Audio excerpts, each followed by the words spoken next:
It's hard to tell, but there's a pair of red lights and green lights right there. Both of the red lights on upon power up indicates that the motor is stopped.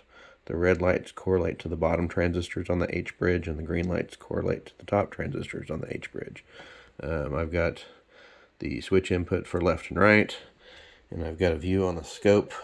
Internally, I've got the speed set to 63, so it gradually climbs up from when you engage the left or right. So you can see gradually going up. The green light is engaged, indicating that it's the top side of the transistor, bottom side of the transistor.